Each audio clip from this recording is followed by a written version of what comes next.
They have moved the final meeting for this push-tush ban to the month of May. I'm not kidding. The league is so soft right now. They don't have enough votes. We're going to talk about it. And Nick Sirianni had a lot to say, kind of hear his side of this offseason, what the Eagles are doing, and some little bit of news that we did get from him as well. So let's get straight into it all. A killer buried, but not dead. Darren, we better turn around. Because I've seen enough horror movies to know any weirdo wearing a mask is never friendly. Yo, what is going on, guys? I hope you're having a fantastic day today. This video is sponsored by BetUS, so definitely go check them out if you guys have not. Happy April Fools, but this isn't an April Fool's video. This is real stuff that we're talking about here. And what we're going to talk about is Nick Sirianni's side of things from the GM, head coach, owners meetings. Okay, first of all, Nick, you got to get some sleep because every time you get to these meetings, he looks god-awful at this time every year. I don't know why. I don't know. That's just what I've seen from him every single year since he's been here. Now, the first thing I kind of want to get out of the way is the Dallas Goedert situation. I don't want to get into this on a huge segment, okay? But Nick did talk about Dallas Goedert, and it doesn't look promising. I swear.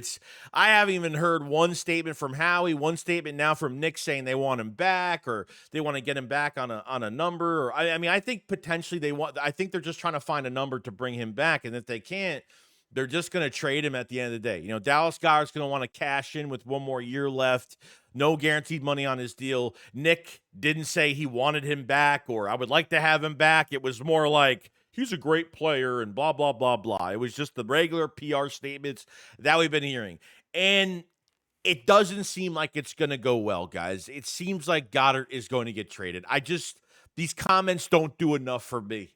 Don't do enough for me to say that they really know that they're bringing him back. And maybe they do. Maybe this happens after the draft. They get a 26th, a 27th mid-round pick for him or something like that. Maybe they're just trying to get a lot from a team right now, but because he's missing 5 to 8 games a season, teams are weary of trading for him and giving him a substantial one-year contract realistically.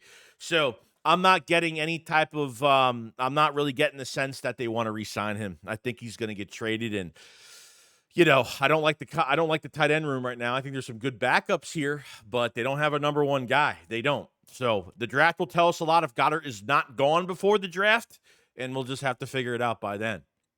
So next on the list is Ben VanSumeren, man. How about that? Ben VanSumeren getting better every single year. They re-signed him to a one-year deal this year.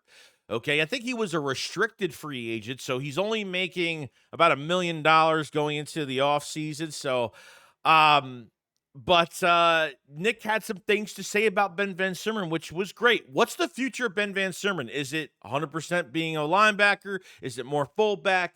Because remember, when they resigned Ben VanSumeren, he was listed as a fullback. So very interesting. Now, the news is Nick Sirianni told that Ben VanSumeren, who the Eagles re-signed this offseason and labeled as a fullback, will in fact start in the running backs room when he returns from his knee injury. Okay, Sirianni also said VanSumeren will still work with the inside linebackers on occasion, essentially flip-flopping his position work last season, and of course continue as a core special teams unit player. So he'll be playing special teams. He'll be getting some reps at linebacker as usual, and he'll be doing a lot of work with the running backs, okay? Just remember, once Ben VanSumeren went down, okay, this was a week of practice before the Ravens game, ended up getting hurt.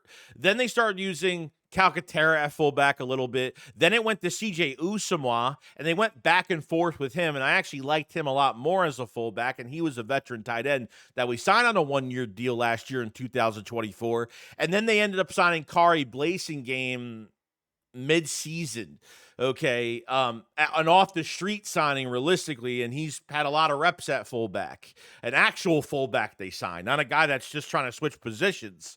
So I like that Ben VanSumeren has gotten more of an opportunity. He's a freak athlete. He was a UDFA from Michigan State, and you know, I thought he has gotten better. I thought last offseason he played really good at linebacker. And they threw like one pass to him as a fullback. I forgot what game that was, but they were starting to do some different things. So I'm actually really glad they're still involving a fullback. Okay. You got Saquon Barkley, you got A.J. Dillon now, and, going to have Will Shipley, probably draft another back in the mid rounds. A lot of good backs, a lot of good rotational backs in the mid rounds in this draft. So, Ben VanSumeren seems to have a bigger role. It could be the Kyle Justy, I don't know, the guy from the 49ers. It could be a guy like that. Then maybe Ben VanSumeren turns to a really good fullback later in his career. But he's got to stay healthy. He's got to stay very healthy. And because that really screwed everything up. And then what it sounds like, he's not back yet from injury. So he's missing a lot of time right now. Hopefully he's back by training camp, at least the start of it, because he did get hurt a little bit earlier in the season, not too early. It was like mid-season. I forgot when we played the Baltimore Ravens, but he should be back. And I'm excited for his role, man. He's got the athleticism. He's flashed every single offseason, and he's done pretty good. So now as a fullback and part-time as a linebacker, that's great. The depth at linebacker is still bad regardless. They need to do something with that position, but we'll find out. In the meantime, we'll see what happens there. Now, Ian Rappaport puts out a tweet. Now, we're talking about the tush push, bro. It's just getting insane. Like, the tush push has been like, nobody wants the Eagles to be successful. Go draft an offensive line. Go draft an all-pro offensive line. Go out there and get better. That's all I got to say. And if you want to beat this play, then try to beat it. But let me tell you, I don't see a lot of other teams being successful with this. Nobody is. Josh Allen isn't successful. Jordan Love.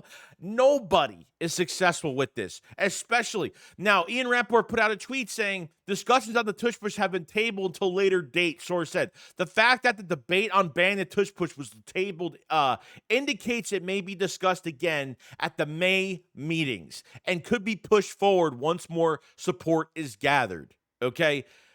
From what Jordan Schultz reported today, the league there's not enough votes to ban this. There's not enough. Okay, Matt LaFleur has been like the number one. I know Mike Tomlin doesn't like it. That stupid coach from Buffalo don't like it because his own team can't do it. Matt LaFleur 0-3 against Nick Sirianni. Okay, because the teams that lose more to the Eagles, and they feel like, man, we need to try to take advantage of this because we can't beat them regularly. We have to beat this play somehow, and the only way to beat them is to ban this play. And I think it's just so soft, and it's just, you know what I mean? So the good thing about this is we actually got a vote of confidence from Shane Steichen. We got a vote of confidence from D'Amico Ryans, the Colts coach. There's a lot of coaches that, are like, if the Eagles have found a way to, to win games, okay, if the Eagles have found a way to win games, why affect that? You know what I mean? It's like taking away something they're good at and banning it. And you know what? You're just going to have to beat it. But if there's no injury reports coming to this play, this tush push being, a detriment to the players and getting injured and things like that, Matt LaFleur is full of shit. Okay, Sean McVay is oh my God, he's another one that's just so against it right now. Obviously lost to the Eagles twice last year. Okay, and they're pushing this. I could see Washington trying to get this banned because they're in our division, but McVay and Matt LaFleur have been like the two guys that have been so freaking annoying. It's just, I don't know what to say about it anymore. I really don't. Okay, because if you're not getting injured, if players aren't getting hurt from this play, besides Chris Jones being an idiot in the Super Bowl and lining up sideways towards the offensive line and messing up his neck in that game, that was just stupidity. Just trying to figure out a way to do something, okay? But the votes seem like they're favoring the Eagles right now. And by the way, it's been very professional. There hasn't been like arguments or fights, or the Eagles have been very, very professional during these meetings. It hasn't been unprofessional at all, which is good. There hasn't been like, I know like Howie has talked to some coaches behind the scenes and blah, blah, blah. And I get all of that. But so far, like for them to push this further for another meeting, that means the NFL doesn't want this play. That means the NFL, at this point, if the NFL is pushing for another meeting, because the vote isn't tied right now, There's got to be a decision already made, but they're pushing this because the NFL doesn't want this play to be in here anymore. And they can't just ban it, but they need a vote of confidence from the league, from the owners to the GMs. They need a vote of confidence from all these franchises. So it's just I've never seen something. I mean, we're talking. There's other things that are so much more important than this, okay? And it's absolutely ridiculous. So that's all I got to say on that situation with the tush push.